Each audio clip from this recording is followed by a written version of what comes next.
The story is told of an Indian king, who was a big chess enthusiast. He had a habit of challenging visitors to a game of chess, every opportunity he got. He was a great player himself, and had never lost a game. One day, a traveling merchant was challenged to a game by the king. Confident in his ability, and motivated by his record, the king promised this merchant any reward he could name. The game was played in front of many subjects, and it was a big upset for the ruler. He did what he never thought possible: lose. True to his word, the king asked the merchant to name any reward, with a promise to pay up. The merchant, being a man of modest means, asked for grains of rice to be placed on the chessboard. He requested that a single grain of rice be placed on the first chess square. Double that grain, to 2 grains of rice on the second chess square. Double the 2 grains to 4 on the third. 8 on the fourth, 16 on the fifth. And so on, and so forth. Surprised by what seemed like a very modest request, the king asked the merchant if he might consider asking for something greater. He however stuck with his decision. The king ordered that a bag of rice be brought right away. But it did not take long for everyone to realize the monumental screw-up their supposedly brilliant leader had made. Due to the power of exponential growth, the rice quickly covered the chessboard. It rose to 1 million grains on the 20th square. That's about 20 kilograms of rice. However, on the 21st square, that doubled to 40 kilograms. On the 40th square, the grains of rice had grown to an incredible 1 billion.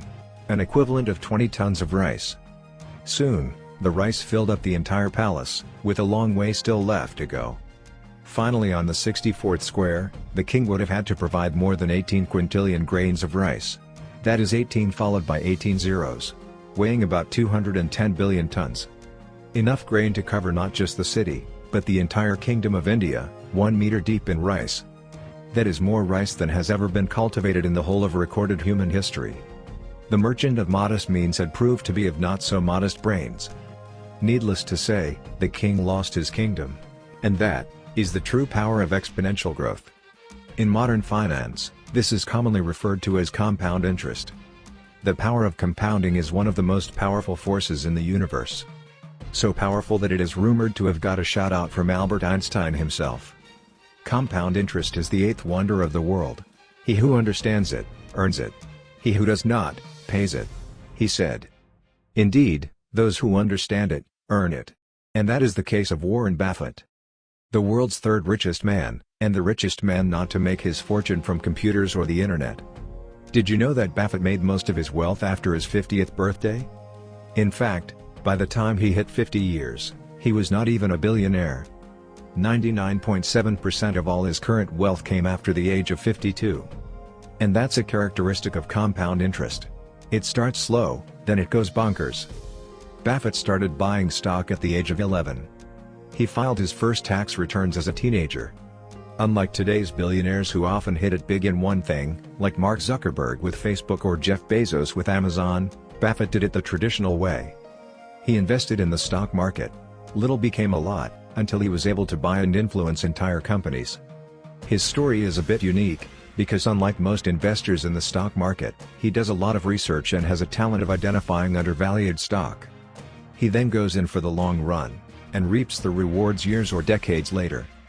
Buffett also likes putting his money on companies that are strong, stable and have a promising future. If he believes in a company, he doesn't sell shares just because the price is up. He knows that is not the highest it will hit. And that's his story with Coca-Cola. He invested $1 billion in the company in 1988. Today, his stock in the company is worth upwards of $20 billion. And not to mention the hundreds of millions he receives in dividend every year from Coca-Cola. In 2018, dividends paid to Berkshire Hathaway by Coca-Cola amounted to $624 million.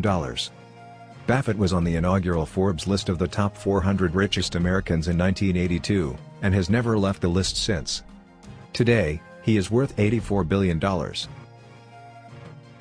Not a single bank on earth will double your money every year, but even what seems like a small annual increment can amount to big numbers eventually. So what differentiates compound interest from simple interest? Well, with simple interest, you get a fixed percentage on the principal. A good example is auto loans. You agree with your bank on fixed monthly deductions, based on a fixed annual interest rate. The monthly deductions will remain the same, until you complete the repayment, often several years later. When it comes to compound interest, however, it's a bit different. For example, if you put your money in a savings account, or an investment scheme, you will be given an interest rate. Say 5% per annum. What this means, is that your money will increase by 5% in the first year. In the second year, however, it will grow by 5% of your initial deposit, also known as principal, plus the interest it got in the first year. In the third year, it will be 5% of your principal, plus all the interest accrued in the first and second years. And so on and so forth. Of course, it goes without saying that the higher the annual interest rate, the more the returns. As such, it is prudent before investing your money, shop around for banks or institutions with the best returns. But for you to get wealthy this way, you need a lot of patience. Invest your money over a long period of time. Also, you need to keep adding more money as often as you possibly can. One of the easiest and foolproof ways of making guaranteed returns is investing in the S&P 500 index. The S&P 500 is an American stock market index, based on the market capitalization of 500 large publicly traded companies. Because of the diversity in its composition, it is considered one of the best representations of the U.S. stock market. Various brokerages, hedge funds and investment banks offer this investment package to their clients. Historically, the S&P 500 has provided consistent returns. For instance, if you invested $1 in 1990, and reinvested all the dividends, it would have grown to $13 today. $1 million would now be $13 million. And that is the miracle of compound interest. Remember to subscribe, and click that bell button, to receive notifications as soon as we post a new video.